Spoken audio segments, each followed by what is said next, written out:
යේසුස් වහන්සේගේ උතුම් නාමයෙන් ඔබ සියලු දෙනාටම අපි සුබ පතන අතරේදී විශේෂයෙන්ම මේ සභාවටත් Facebook ඔස්සේ මේ සහභාගී වෙන අනිත් අයටත් අපි සුබ පතනවා.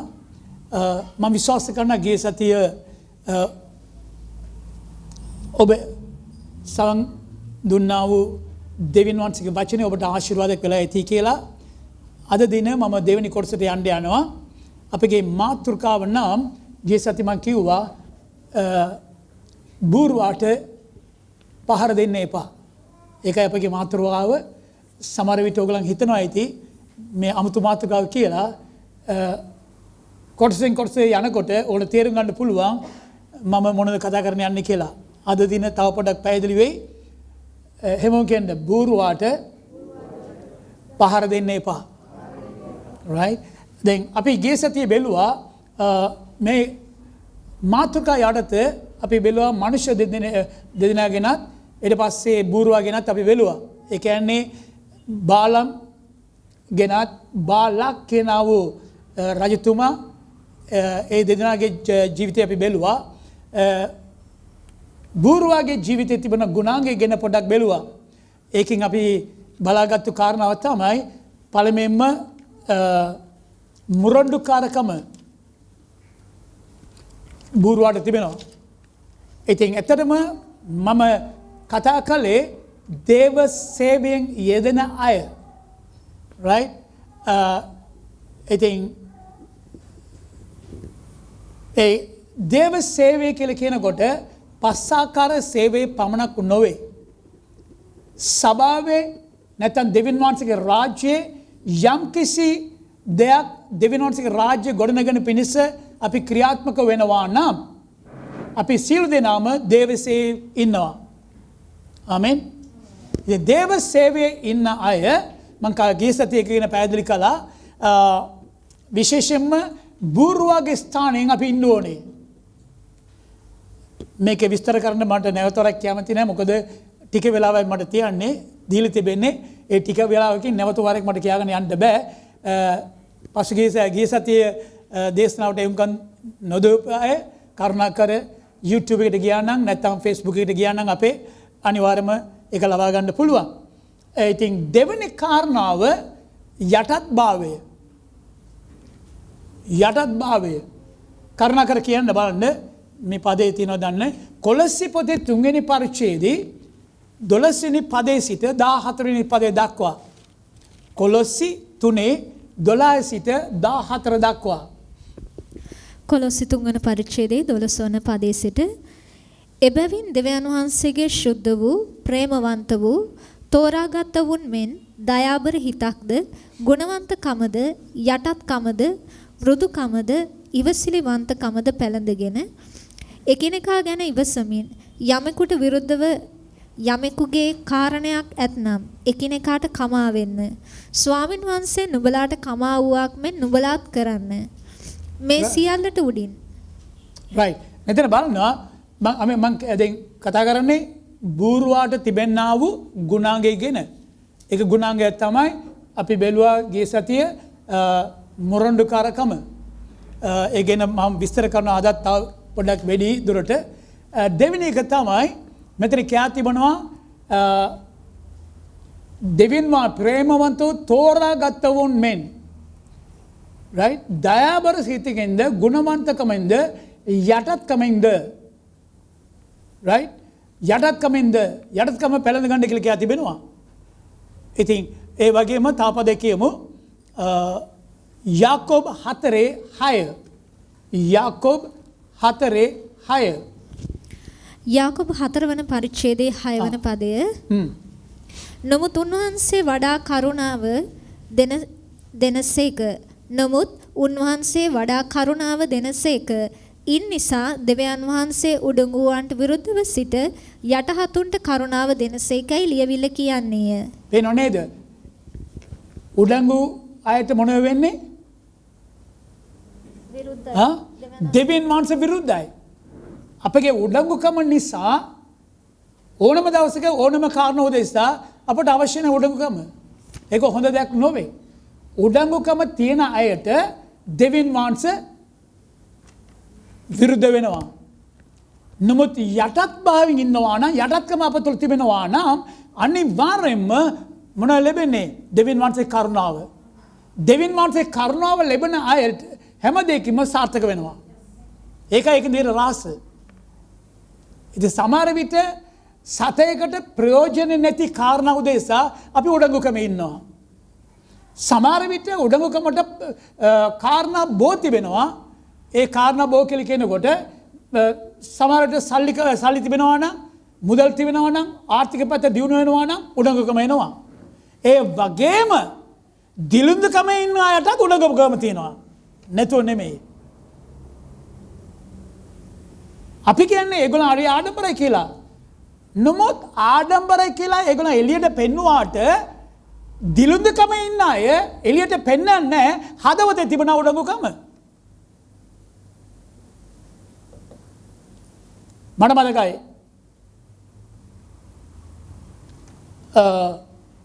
එක සිල්ලර කඩයක තරුණු පිරිමි ළමයෙක් වැඩ කළා. එයාට තිබුණේ එකම සරම එක කමිසයයි. හැමදාම ඒක විතරයි අඳින්නේ. වැඩ කරනකොටත් ඒක තමයි හොදන්න විදියක් නැහැ. සමහරට රැට හොදලා දාලා වේලන දාලා අඳිනවා මන් දන්නේ. ඒ එක සරමයි එක කමිසෙ විතරයි තිබුණේ. ඉතින් ඒ මුදලාලි මේ ළමයාගෙන පිරිමි ළමයා ඇතරම එතකොට මං හිතන්නේ වයස 24ක් විතර හිටියාට මේ මෙයාට සරමකුත් තව කමිසෙකුත් අරන් දීලා තිබෙනවා. ඒ පිරිමි ළමයා කවදාවත් ඒ මුදලාලි අරන් දුන්න සරමයි කමිසයත් ඇඳම නැහැ. ඉතින් මුදලාලි බලාගෙන හැමදාම බලනවා මේ ළමයා අදවත් අඳින්ද. මාස ගණන් යනවා ඒ සරමයි කමිසෙ එන්න නැහැ. ඊට පස්සේ අන්තිමට මුදලාලිට තරහා ගිහලා කිව්වා මම නම් උඹට මේ වචන පාවිච්චි කළේ මම නම් උඹට කිසි දෙයක් දෙන්නේ නැහැ ඊට පස්සේ කියලා. ඒකට හේතුව එයාගේ හදවතේ පිරිමි ළමයාගේ හදවතේ විල්ලා මෙයා දීලා මම අඳින්න ඕනේද? ඒක හදවතේ ප්‍රශ්නයක්. ඉතින් අපි හිතනවා සල්ලි තිබුණත් පමණයි නැත්නම් මුදල් තිබුණත් පමණයි නැත්නම් පාසුකම් තිබුණත් පමණයි මිනිස්සු ආඩම්බර වෙන්නේ. නෑ උඩඟුකම එන්න පුළුවන් නැතුව. ඉතින් දෙවියන් වහන්සේගේ දරුවෝ අපගේ ජීවිතයේ අපිට තිබිය යුතු එක කාරණාවක් යටත්භාවය. යටත්භාවයේ තියෙන නිසා යටත්කම යන නිසා කවදාකවත් අපට අලාභයක් වෙන්නේ නැහැ. මිනිසුන්ගේ ඇස් වලින් කරුණාව ලැබෙනවා. දෙවියන් වහන්සේගේ ඇස් වලින් අපට කරුණාව ලැබෙනවා. ආමෙන්. යාකෝබ 4:6 අපි මොනේ කිව්වේ? දෙවියන් වහන්සේ උඩඟු අයට විරුද්ධ වෙනවා. හිතෝපදේශ 22:4 කියන බලන්න. හිතෝපදේශ 22:4 හිතෝපදේශ 22 වන පරිච්ඡේදයේ 4 වන පදය යටත්කමේද ස්වාමීන් වහන්සේ කෙරෙහි බයවීමේද විපාකය නම් වස්තුවත් ගෞරවයත් ජීවිතයත්ය. හහා පේනව නේද? මොන තියෙන ආශිර්වාදය? යටත්භාවයට තියෙන ආශිර්වාදය නැවතට කියන්න. යටත්කමේද ස්වාමීන් වහන්සේ කෙරෙහි බයවීමේද විපාකය නම් වස්තුවත් ගෞරවයත් ජීවිතයත්ය. වස්තුවත් ගෞරවයත් ජීවිතයත් වෙන මොනද ඕනේ? මා තුළ යටත්භාවය තිබෙනවා නම්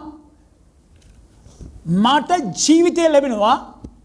ඒ ජීවිතය සාර්ථක ගොඩනගා ගන්නට නැත්නම් සතුටින් ජීවිත වෙන්න අවශ්‍ය වස්තුවක් ලැබෙනවා. වෙන මොනවද දාලා තියෙන්නේ? ගෞරවය. වස්තුව එනකොට ඉබේම ගෞරවය එනවා. ඔව්. ඒකට යටත්භාවය අවශ්‍යයි. සමහර අය අධ්‍යාපන නිසා උඩඟුකම ඉන්නවා. රැකියාව නිසා උඩඟුකම ඉන්නවා. අපි කියනවානේ එයා නම් හරි ආඩම්බරේ. අවශ්‍ය නැති වැඩ දෙයක් එක දෙවියන් වහන්සේගේ දරුවන්ට. අපි රාසෙන් මේ ඉලක්කගෙන කරා ගමන යන්න ඕනේ. මිනිස්සු අද එයි හොඳට ළමයි ඉගෙන ගන්න ඕනේ කියලා ඒ කියන්නේ. වස්තු සොයාගන්න. හොඳ රැකියාව. ඒ පතල් හරන්න යන්නේ. හැමදේම මිනිස්සු උත්සාහ වෙන්නේ කොහොම හරි දියුණු වෙන්න. නමුත් යටත්භාවයත් දෙවියන් වහන්සේ තිබුණා බය තිබුණා නම් මේවා ඉබේම දෙවියන් වහන්සේ දෙනවා අපට. ඒක තමයි රාස. right? ඉතින් මම ඊළඟ කාරණා තමයි අපි බලන්න තිබෙන්නේ බූරුවාට තිබෙනා වූ තව දෙයක් තමයි සේවය. සේවය කිරීම. දෙවියන් වහන්සේගේ මම සම්බන්ධ කරලා පෙන්නනවා දෙවියන් වහන්සේට සේවය කරන අය. මං කිව්ව පස්සාකාර සේවය පමණක් නොවේ දෙවියන් වහන්සේගේ රාජ්‍ය ගොඩනගන්න ඕනෑම සුළු දෙයක් පොඩි දෙයක් වෙන්න පුළුවන්. සමහර විට උපකාර සේවයෙන් අපේ ළමයි ඉන්නවා. මං කිව්වේ ගිය සතිය කීබෝඩ් සෙල්ලම් කරන්න අපේ ළමයි ඉන්නවා. අද මහිම ගිහිල්ලා ඉගෙන ගන්නවා එතන මොනවද? සවුන්ඩ් මේ කරගන්න. කීබෝඩ් සෙල්ලම් කරන්න ළමයි ඉන්නවා. ඒ වගේම ඩ්‍රම් ගන්න ළමයි ඉන්නවා. ගීතිකා ගායනා කරන ළමයි ගන්නවා. ඉතින් සම්මාදම් ගන්න එතරම් අපි ගෙනලා දෙනවා. සමහර සභාවල වල සම්මාදම් ගන්නවා. නොයෙකුත් ආකාර සේවාවල් යෙදෙන්න පුළුවන්. සමහරට ගොඩනැගිලා අතු ගන්න පුළුවන්. ඒ ඔක්කොම දෙවියන් වහන්සේගේ රාජ්‍ය දියුණුවට අපි සේවයෙන් යෙදෙන අය. ඉතින් සේවයෙන් යෙදෙන අය අපි මම සමාන කළේ බූරුවාට. සමාවෙන්න මාත් එතුළුව right? ඉතින් පස්සාකර සේවත් ඒකට ඇතුළු. ඉතින් මේම යෙදෙනකොට ඇත්තටම දැන් සේවය පැත්ත ගන්නවා නම් දෙවියන් වහන්සේට සේවය කිරීමයි මනුෂ්‍යන්ට සේවය කිරීමක් තිබෙනවා. දෙවියන් වහන්සේගේ රාජ්‍යය. දැන් මම කරගෙන ඉන්නේ දෙන්නට දෙවියන් වහන්සේ සේවය නෙමෙයි මනුෂ්‍යන්ට සේවය කරගෙන ඉන්නවා. right?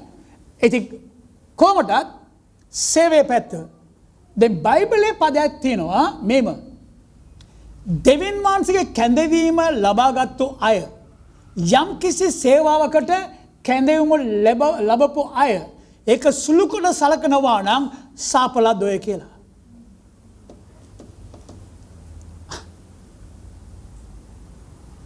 ඒ පදේ කියපු දවසේ ඉඳලා මම නම් කොහොමදත් තරුණ කාලේ ඉඳලා වයස 66යි දැන් අද වෙනතුරු මට කම්මැලි වෙලා ඉන්න බෑ දෙවියන් වහන්සේගේ රාජ්‍යය කියලා හිතනකොට.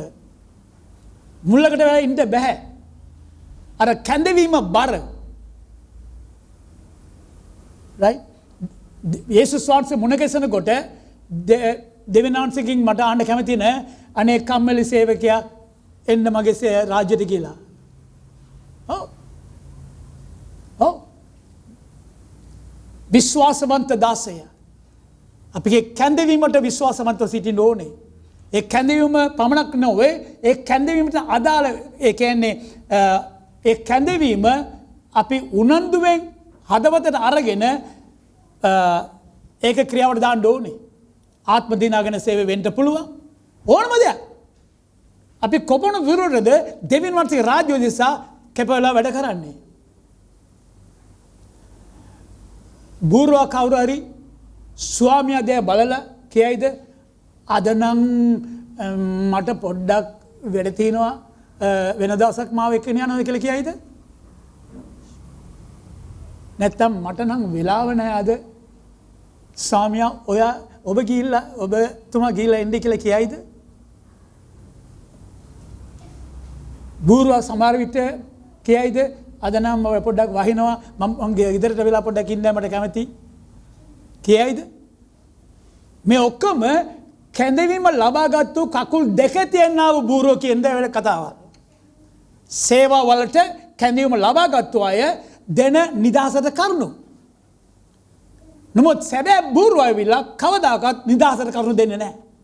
සේවය කිව්වා නම් අපිට දකින්න පුළුවන් අපි කියවුවා බාලම් සමග මේ බූරුව කතා කරනවා කොටලුව. මොනවද කතා කරන්නේ? කතා කරලා කිව්වා නුඹ මාව ගත්ත දවසේ ඉඳලා අද වෙනතුරු මම කීකරු වෙන්නේ නැතු හිටියාද? ඒක වෙන්න ඕනේ කියන්න ඕනේ අපි දෙවියන් වහන්සේ දිහා බලලා. ආමෙන්. හalleluya.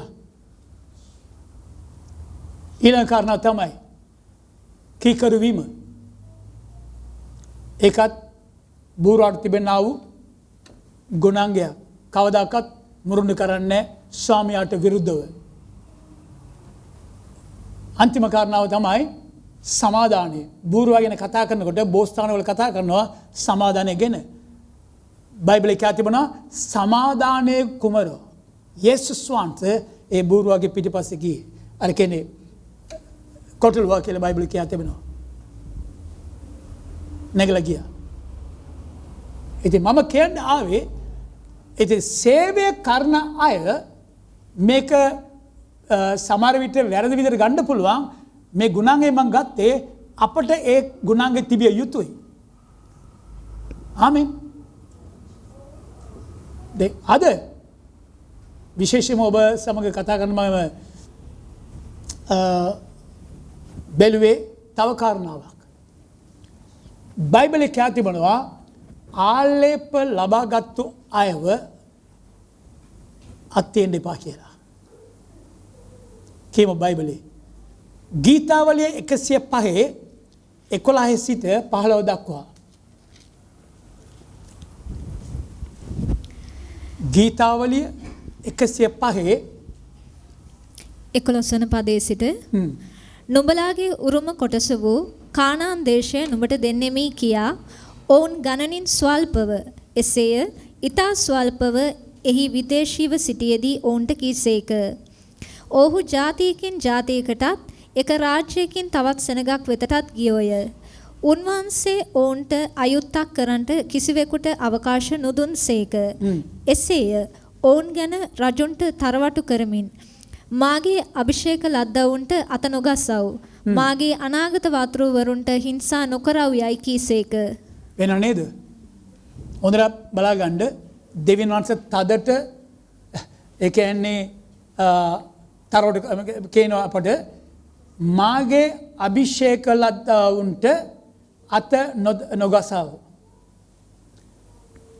අත නොගසව කියලා කියන ඒ වචනය හේබ්‍රු භාෂාවේ අර්ථ දෙකක් දෙනවා. මුඛයෙන් ඔවුන්ට විරුද්ධව භාවිත කරන වචනය එක ක්‍රමය, අනිත් එක අපගේ අත්පය පාවිච්චි කරලා පහර දෙන එක. තුවාල කරන එක.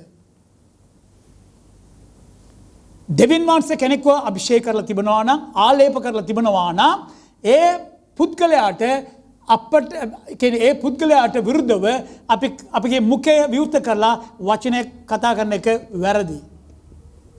දෙවියන් වහන්සේ කියනවා. කරන්න එපා. දැන් බලන්න දැන් දේව සේවය කියලා කියනවා නේද?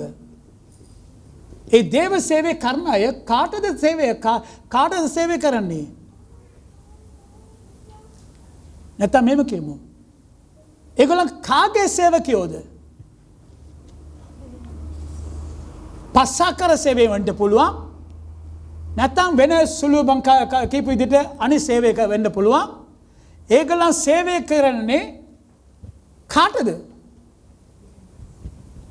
කවුද ඒගොල්ලන්ට ස්වාමියා? කවුද ඒගොල්ලන්ට ඒ ස්ථානය දුන්නේ? දෙවියන් වහන්සේ. අපි නෙමෙයි. ඒ සභා පාලකයෙක් වෙන්න පුළුවන්. සභා පාලක තනතුරු දෙවියන් ඒ කැඳවීම දුන්නේ දෙවියන් වහන්සේ. මනුෂ්‍ය නොවේ. ඉතින් මම විලා දෙවියන් වහන්සේගේ සේවකයා. දැන් සාමාන්‍ය කියමු. අල්ලපු ගෙදර ඉන්න වැඩකාරයන්ට ඕගලන් තරවටු කරන්න පුළුවන්ද? හලෝ. පුළුවන්ද? අල්ලපු ගෙදර ඉන්න වැඩකාරයාට ඕගලන් තරවටු කරන්න පුළුවන්ද?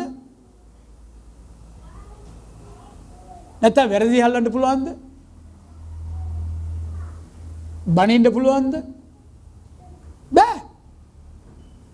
ඒ මනුෂ්‍ය ඇවිල්ලා අල්ලපු ගෙදර ස්වාමියාගේ මේ කරුවා. ඒ වගේම තමයි කැඳවීම ලබාගත්තු යම්කිසි සේවාවට යෙදෙන අය දෙවියන් වහන්සේගේ සේවකයෝ. ඔබගේ මගේ නොව.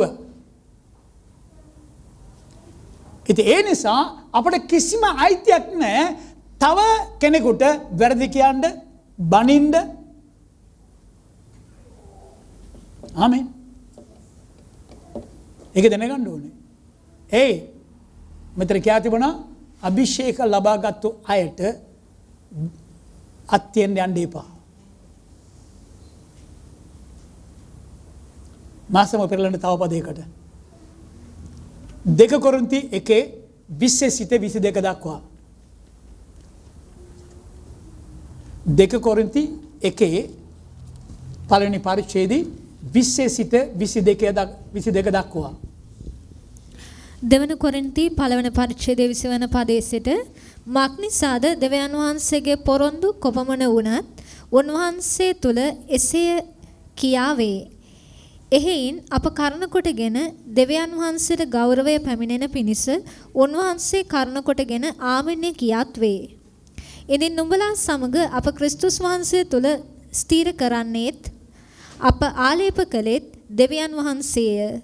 උන්වහන්සේ අප මුද්‍රා කොට අපේ සිත්වල ආත්මයන්න් වහන්සේ නැමැති අත්තිකාරම අපට දුන්සේක. බලන්න මෙතන හොඳට බලන්න එක එක වචනේ මක්නිසාද 20 වෙනි පදය මක්නිසාද දෙවියන් වහන්සේගේ පොරොන්දු කොපමණ වුණත් උන්වහන්සේ තුල එසේය නිසා වේ. එයින් අප කරුණ කොටගෙන දෙවියන් වහන්සේට ගෞරවය පෙමිනෙන පිණිස උන්වහන්සේ කරුණ කොටගෙන ආමෙන්ය කියාත් වේ. ඉනි නුඹලා සමග අපි ක්‍රිස්තුස් වහන්සේ තුල ස්ථිර කරගත් අප ආලේප කළ හරිද? අප කියන්නේ ඒක වචන බහු වචනද? බහු වචන. අප කියන්නේ බහු වචන. පාවුල්තුමාට කියන්න තිබා මාව ආලේප කලාව කියලා. පාවුල්තුමා කියන අප ආලේප කලාව. එතන කියන විදිහට අපි යේසුස් වහන්සේව පුද්ගලික ගැලොන්කාරට පිළිගත්ත ඒ දවසම අපි සියලු දෙනාම සභාවේ ඉන්න හැම ශුද්ධවන්තෙක්ම ආලේප ලපාය. ඉතින් පරණ කිවිසුමේ කියා තිබෙනවා නම් අභිෂේක ලබාගත්තු නැත්නම් ආලේප ලබාගත්තු කෙනෙකුට විරුද්ධව කට අරින්න එපා, අත්පය පාවිච්චි කරන්න එපා කියලා කියනවා නම්, අත්තවන්න එපා කියලා කියනවා නම් අලුත් කිවිසුමේදී කිසිම සුද්ධවන්තයෙකුට විරුද්ධව අපගේ මුඛය විවෘත කරන්නත් බෑ, අත්පය ඔසවන්නත් බෑ. අපි සියලු දෙනාම දෙවියන් වහන්සේගෙන් ආලේප ලබාගත්තු අය. ආමෙන්. ඒක එක පැත්තක්. මේක තව දෙයක් අපි කියවුවා. දෙවියන් වහන්සේගේ ඉදිරියේ දෙවියන් වහන්සේගේ පොරොන්දු සියලු දේම පිරිමියාට පමණයි ආමෙන් කියලා කියනවාද? මොනද ආමෙන් සා එතන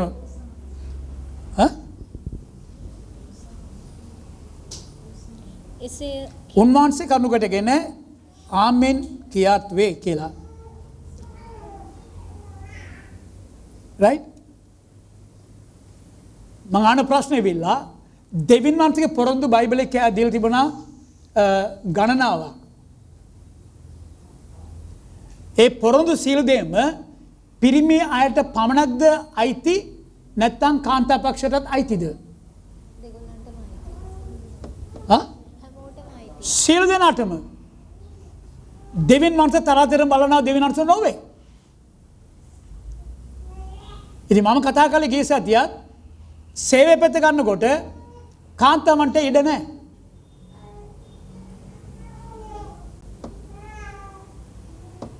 සමහර සවවල ඒකත් කියන්න එපායි.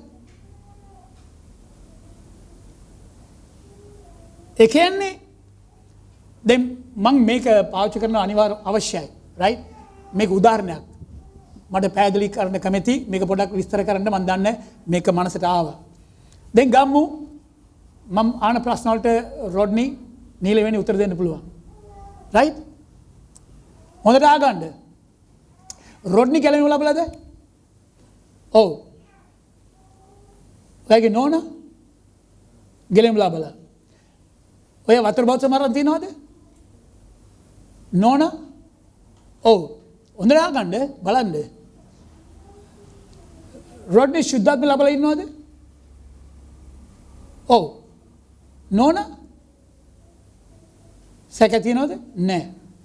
දැන් රොඩ්නි ධර්මිෂ්ඨකම ලබා තිබෙනවද? ඔව්. නෝනා? ඔව්. රොඩ්නි දෙවියන් වහන්සේගේ උරුමය ලබා ගන්නට සුසුද? නෝනා? රොඩ්නි අතිශයින් ජයගත් එක්කනද? නෝනා? හැම දෙයකටම ඔව් කියනවා නේද? මේ පුදුම වැඩක් නේ. right? රොඩ්නි දෙවියන් වහන්සේගේ පොරොන්දු සීල් දෙම ආමෙන්ද? ඔව් සා ආමෙන්ද? නෝනට භාගයයි. නෑ. ඔව්. මං මේක කිව්වේ ඒ දන්නවද? දෙවියන් වහන්සේ තරතර බලන දෙවියන් වහන්සේ නොවේ. ඒ නිසා තමයි පෞල්තුමා තදට කිව්වේ දෙවියන් වහන්සේගේ ඉදිරියේදී යුදෙව් කෙනෙක්වත් ග්‍රීක කෙනෙක්වත් වෙනසක් නැහැ. දෙවියන් වහන්සේගේ ඉදිරියේදී දාසස්ත නිදාස කලේ නැහැ.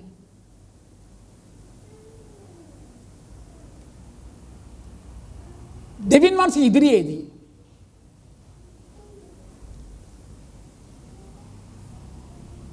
පිරිමි කියලාත් නැහැ, ගැහණු කියලාත් නැහැ. ඒක විශ්වාස කරනවද? යේසුස් දෙවියන් වහන්සේ කියනවා දෙවියන් වහන්සේගේ ඉදිරියේදී අපි සියලු දෙනාම ක්‍රිස්තුස් වහන්සේ තුල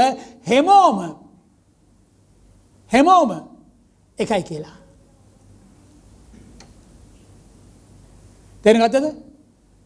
ඉතින් සේවය කියලා එනකොට පිරිමිලා උසස්සෙන ඉන්න ඕනේ, ගෑනු අය පල්ලේ ඉන්න ඕනේ කියලා නීතියක් නැහැ බයිබලේ.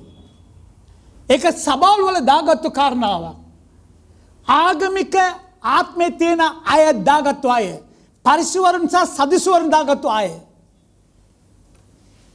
ආත්මික සබාවල් වල ඒක වෙනවා. කාන්තා අයට දේශනා කරන්න බෑ.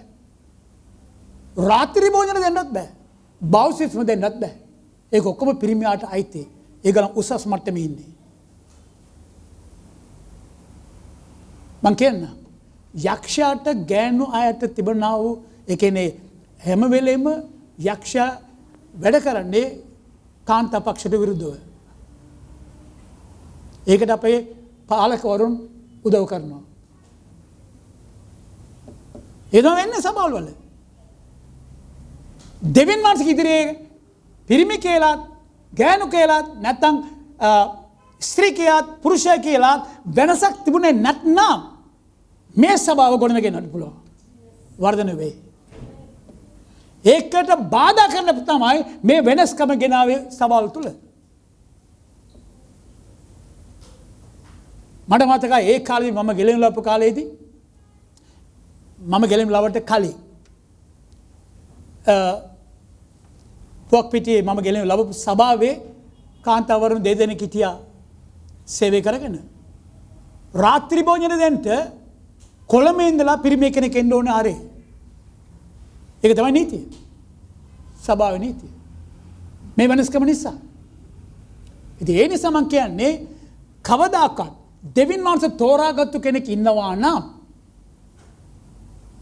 එයා ගැන කතා කරන එක අපි ප්‍රවේශ වෙන්න ඕනේ. ආමෙන්. හalleluya. බලන්න. ඉතින් බයිබලේ කියති තිබුණා 1 සාමුවෙල් 15 වෙනි පරිච්ඡේදයේ 23 වෙනි පදේ කියන බලන්න. 1 සාමුවෙල් 15:23.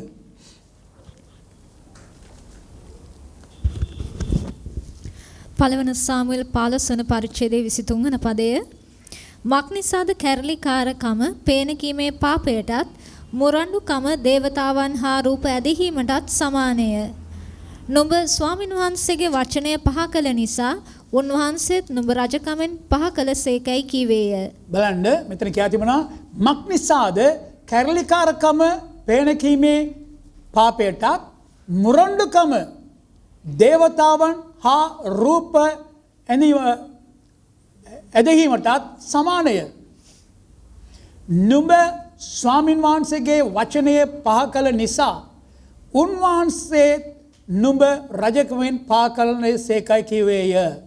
ඒ කියන්නේ සාවුල් රජතුමා වෙන්ට කලින් සාමාන්‍ය පුරවැසියෙක් ඒ දේශේ. සාවුල් රජතුමා වෙන්ට කලින් ඉස්රායල් දේශේ රජ කෙනෙක් හිටියේ නැහැ. ඒගොල්ලන් පාලනය කරන්නට. දෙවියන් වහන්සේ තමයි උන්ට රජ වෙලා හිටියේ. දෙවියන් වහන්සේ තමයි ඕන් උදෙසා ක්‍රියාත්මක වුණේ රජ කෙනෙක් වාගේ. මග පෙන්වන්නට, සපයන්නට, යුද්ධ කරන්නට හැමදේම දෙවියන් වහන්සේ රජ කෙනෙක් වඩා පාලනය කළා. ඉතින් මේ සෙනග මාංශික ඒගොල්ලෝ මොන කිව්වේ අපට අපගේ ඇස් වලට පෙනෙන රජ කෙනෙක් අපට ඕනේ. ස්වාමීන් අපට දෙන්න කියලා කිව්වා. ඉතින් දෙවියන් වහන්සේ දුන්නා සාවුල්ව. සාවුල් රජකමට ආලේප ලැබලා ආවෙන් පස්සේ එයා තුල මුරණ්ඩකම තිබුණා. දෙවියන් වහන්සේගේ වචනට කීකරු වෙන්නේ නැතුව එයාට ඕන විදිහට ක්‍රියා කරන්න පටන් ගත්තා.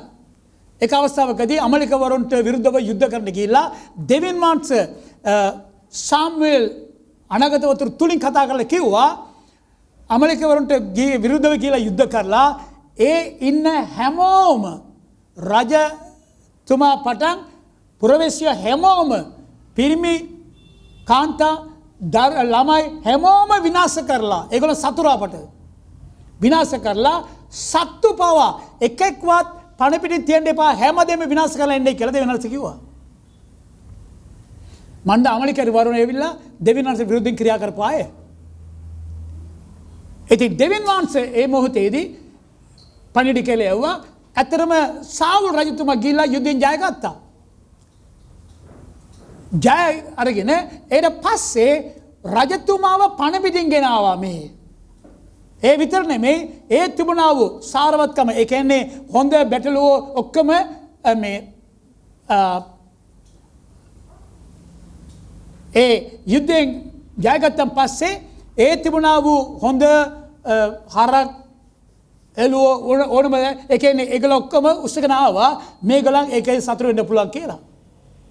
ඉතින් දෙවියන් වහන්සේ අනාගත වතුරට සාමුවෙල්ට කතා කරලා කිව්වා ගිහලා බලන්න මොන වෙලා තියෙන කියලා. මේල බලනකොට සාවුල්ගෙන් ආනවා දෙවියන් වහන්සේ කීප විදිහට ඔය කලාද? ඕ මං කළා. ඔක්කොම විනාශ කරලා ආවා. එහෙනම් මට ඇහෙනවා එළුවන්ගේ සද්දේ. ඒ මොකද? ඒවට මං ගෙනාවා දෙවියන් වහන්සේ පූජා කරන්න කියලා. දෙවියන් වහන්සේ කිව්වේ නැහැ. පූජා කිරීම හොඳ දෙයක්. නමුත් දෙවියන් වහන්සේ ඒ ස්ථානයේදී ඒ අවස්ථාවකදී ඒ යුද්ධෙන් අරගෙන ආපු දේවල් පූජා කරන්න කියලා කිව්වේ නැහැ. ඒක මේ සාවුල්ගේ වැඩ. දෙවියන් වහන්සේ කිව්වා නුඹ මාගේ වචනේ අහක් කළපු නිසා නුඹව සිංහාසනේ නුඹව මං අහක් කරනවා කියලා කිව්වා. අදත් ඒකම තමයි. අද දෙවියන් වහන්සේ ඔබ සමග කතා කරනවා දෙවියන් වහන්සේගේ වචනේට ඔබලා කීකරු වෙන්නේ නැතුව ඕගලන්ට ඕන දෙයක් කරන්න ගියා නම් බරපතල හානි සිදු වෙන්න පුළුවන්. ඔව් සමහරවිට අපි හිතනවා මේක හොඳයි මේක කරගෙන යමු කියලා. දෙවියන් වහන්සේ කිව්වද? අපි හිතන්න ඕනේ. දෙවියන් වහන්සේ අපිට කිව්වද? නෑ. සමහර විට අපි හරි දේ කරන්න පුළුවන් වැරදි වෙලාවක. පූජා කිරීමක වැරදි නෙමෙයි. නමුත් වැරදි ස්ථානයක වැරදි වෙලාවක සවුල් කරන්න ගියා. දෙවියන් වහන්සේගේ වචනයට විරුද්ධව නැත්නම් මුරුණ්ඩුකාරකමේ.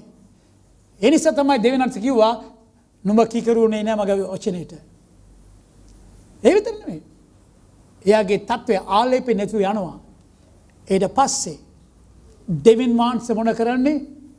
මෙයා දෙවියන් වහන්සේ කියන සාමුවෙල්ට ගිහිල්ලා තෙල් කුලාවක් අරගෙන ගිහිල්ලා යේසුස්ගේ නිවසට ගිහිල්ලා ඔහුගේ පුත්‍රයව රජ කෙනෙකුට ආලේප කරන්න කියලා. ඊට පස්සේ සාමුවෙල් අනාගත වතුරුතුමා යනවා. ඒ ස්ථානට ගිහිල්ලා බලනකොට පළමුව මේ එලියාබ් ඉන්නවා බෙඩිමල් පුතා. ඉතින් එයාගේ පුත්‍රයා ඔක්කොම සිට මේ ඉඩගන්න කිව්වා කොයි පුත්‍රයාවද රජ කෙනෙක්ට දෙවනා තෝරා ගන්න යන්නේ කියලා. ඉතින් යේසුස් එවිලා එයාගේ යේසුස් නේද? එයා එවිලා තමන් හිතුවා පිටස්තර බලලා මම හොඳ උසයි මහතයි හොඳ ශක්තිමත් හොඳට යුද්ධ කරන්න පුළුවන් තුන්දෙනෙක් හිටියා. ශම්මා කියලා එම එලියාබ් මේගොල්ලෝ ඔක්කොම යුද්ධයට ගියාය. ඒගොල්ලෝ හොඳයි. ඒගොල්ලෝ වටිනා රජකමට ඒගොල්ලෝ සුසුකම ලබා ගන්න ඉන්නවා කියලා පිටස්තර බලලා ඒගොල්ලෝ තෝරාගත්තා. ඒ වුණාට දෙවියන් වහන්සේ තෝරාගත්තේ නැහැ. සාමුවෙල් කිව්වා මේගොල්ලෝ නෑ හැමෝටම කිව්වා මේගොල්ලෝ නෑ මෙයා නෑ කියලා අක්කලා. අන්තිමට සාමුවෙල් ආනවා අනාගතවත ආනවා යේසුස්ගේ මේ වෙන කවුරුයි පුතෙක් ඉන්නවා. එකෙක් ඉන්නවා එක්කෙනෙක්. එයා විලා බෙටලෝ බලාගෙන ඉන්නවා පොඩි එකා. එයාන් පස්සේ දෙවියන් වහන්සේ එයාව ආලේප කරන්න කියනවා. එතකොට දෙවියන් වහන්සේ කියනවා නුඹ බලන්නේ මූණ නැත්නම් පිටස්තරව. මම බලන්නේ හදවත. අපි දෙවියන් වහන්සේගේ රාජ්‍යයේ ඕන දෙයක් කරනකොට අපගේ හදවත කුමක්ද කියන කියලා බලන්න ඕනේ. දෙවියන් වහන්සේ බලන්නේ හදවත. යේසුස් වහන්සේ පිළිගන්න පවා බලන්න. ගැලවීම ලබා ගන්නට මොන සුසුකම මොනද කොන්දේසිය? රෝම පොතේ 10 වෙනි පරිච්ඡේදයේ 9 වෙනි 10 වෙනි පදේ මොන කියන්නේ? යේසුස් වහන්සේව අපගේ මුඛේ ප්‍රකාශ කරලා හදවතේ උන්වහන්සේව දෙවියන් වහන්සේ මලවුන්ගේ නෙගටිව් බව විශ්වාස කරන්න කියලා. හදවත නැතුව ගැලවීම නැහැ. සමහර විට අපි මනසේ සිතාගෙන ගැලවීම යාත්‍රා කරනවා. ඒක දෙවියන් වහන්සේ පිළිගන්නේ නැහැ. ඒ නිසා තමයි සමහර අය අපිට දන්නවා රාජ්‍ය තුල මම ගැලවීම ප්‍රකාශ කළා. කොහෙන්ද? මනසේ සිතාගෙන හදවත දීලා නැහැ. හදවතෙන් විශ්වාස කරලා මුඛේ ප්‍රකාශ කළේ නැත්නම් ගැලවෙම නැහැ. තේරුම් ගත්තද? ඉතින් දෙවියන් වහන්සේ බලන්නේ කොහෙද? හදවත. ඉතින් මගේ වෙලාව ගිහිල්ලා ඉතින් මම කියන්න ආවේ මේ ස්ථානයේදී එක පදයක විතර කියමුද? 1 සාමුවෙල් 13:14 විනාඩි දෙකක් මම ඒක ඉවර කරන්න. 1 සාමුවෙල් 13:14 පළවන සාමුවෙල් 13 වන පරිච්ඡේදයේ 14 වන පදය. නමුත් දැන් නුඹේ රජකම පවතින්නේ නැත. ස්වාමින් වහන්සේ නුඹට අනකල දේ නුඹ ආරක්ෂා නොකළ බැවින් උන්වහන්සේ තමන්ගේ සිතට එකඟ වූ මිනිසෙකු සොයාගෙන තමුන්ගේ කවුද උන්වහන්සේ තමාගේ සිතට එකඟ වෙන්න කෙනෙක්? දෙවියන් වහන්සේගේ සිතට එකඟ වුණේ නැත්නම් එතන ඇතරම එන්න ඕනේ හදවත. එයා දෙවියන් වහන්සේ පිළිගන්නේ නැහැ. දැන් සම්මාද දෙනකොටත් අපගේ හදවතින්ද දෙන්නේ නැත්නම් හැමෝම දෙනවා මම කීය කරි දෙම නැත්නම් මිනිස්සු මොන හිතයිද කියලා හිතනවාද? දෙවියන් වහන්සේ ප්‍රේම කරලා කියන ප්‍රේම කරන මී ගාන ඔක්කොම හදවතින්ද නැත්නම් තාලයට අර ගීත කටපාඩම් නිසා කියනවාද? නමස්කාරය හැමදේම දෙවියන් වහන්සේ බලන්නේ හදවත. හරි? මම මෙතන නතර කරනවා. ඊළඟ සතියේ ඉතුරු කොටස බලමු. ඇත්තටම මම විශ්වාස කරනවා මේක මේ තුන දෙවියන් වහන්සේ ඔබට කතා කරනවා කියලා. යාත්නා කරමු. ශුද්ධ දෙවියන් වහන්සේ නැවතවරක් ඔබ වහන්සේගේ පාදමුලට බාර වෙනවා ස්වාමිනි. ඔබ වහන්සේගේ වචනය පිටත යනකොට කවදාවත් හිස්ව හැරී එන්නේ නැහැ. ඔබ වහන්සේ මොන කාරණාව දෙසේ යවුවාද ඒ කාරණාව අපගේ ජීවිතය අද දින සිදුවෙන්ට අපි නිදහස් කරනවා. ඔබ වහන්සේගේ වචනේ ජීවමානයි. ඒ ජීවමාන වචනය අපගේ ජීවිතයට ජීවනයක් ලැබෙන විදියට ක්‍රියා කරන්න කියලා මම යාත්නා කරනවා. Facebook ඔස්සේ මේ දේශනාවට එවුම් කන් දුන්නා වූ සියලු දෙනාම ඔබ වහන්සේ බාර කරන ස්වාමිනේ. මේ සභාවේ ඉන්න අය ඔබ වහන්සේ බාර කරනවා. ස්වාමිනේ ඔවුන්ගේ ජීවිතය, ඔවුන්ගේ හදවත ඔබ වහන්සේ දන්නවා ස්වාමිනේ. අද දින පණිවිඩයේ අනුව තමන්ගේ හදවත ඔබ වහන්සේට එකඟ වෙන විදියට සාදා ගන්නට ඔබ වහන්සේ කරුණාව දී ඔබ වහන්සේගේ රාජ්‍යයේ දවසින් දවස දියුණු වෙන්න මඟ පෙන්වන්න කියලා මම යාත්නා කරනවා. ශුද්ධාත්මයන් වහන්සේ දුර්වලව සිටින අයට ඔබ වහන්සේගේ බලය දෙමින් ශක්තිමත් කරන්න කියලා මම යාත්නා කරනවා. යම් කිසි කෙනෙක් අවශ්‍යතාවයේ පිට සිටිනවා නම් ඒ අවශ්‍යතාවය අනුව ඔබ වහන්සේ ඒක ලබා දී ස්වාමිනී ජීවිතයට අවශ්‍ය සමාදානය, සහනය සහ නිදහස දෙන්න කියලා මම යාත්නා කරනවා. ඔබ වහන්සේ අපගේ යාත්නාවට පිළිතුරු දුන්න නිසා ස්තුතිවන්ත වෙනවා. මේ සිල්ම ඉල්ලා සිටින අපේ ගැලවුම්කරු යේසුස් වහන්සේගේ නාමයෙන්. ආමේන්. අපි පොඩි ප්‍රශ්නයක් අහනවා. අද දින යම් කිසි කාරණාවක් උදෙසා ඔබට මැරෙන්න සිදු වුණා නම් ඔබගේ සදාකාලය කොයිද ගත කරන්න යන්නේ? බයිබලයේ කියා තිබෙනවා ස්ථානවල දෙකක්. එකක් ස්වර්ගය, අනිත් එක අපාය. මිනිස්සු අපායට යන එක දෙවියන් වහන්සේ කැමති නොවේ. ඒ නිසා තමයි අපගේ පාපය උදෙසා, සාපය උදෙසා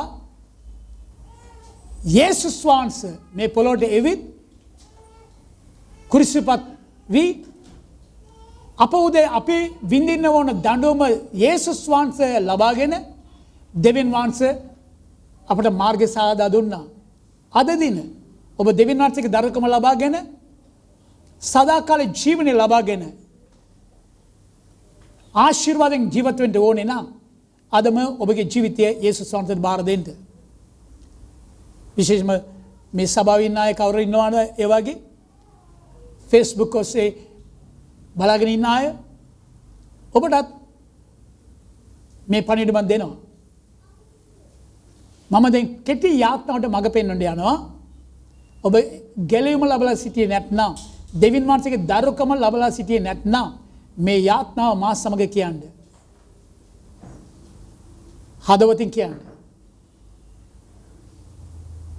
රෝම පොතේ 10 වෙනි පරිච්ඡේදයේ 9 වෙනි 10 වෙනි පදයේ කියා තිබෙනවා යේසුස් වහන්සේව අපගේ මුඛයෙන් කියා දෙමින් පියු දෙවියන් වහන්සේ යේසුස් වහන්සේව මළුවෙන් නිකිතු බව අපගේ හදවතේ විශ්වාස කරනවා නම් අපි ගැලවීම ලබන්න පුළුවන්. ලොකු යාත්‍රාවක් අවශ්‍ය නැහැ. ඒ යාත්‍රාව කියනවා මා සමග කියන්නේ. ශුද්ධ වූ දෙවියන් වහන්සේ මම පෞකාරයෙක්.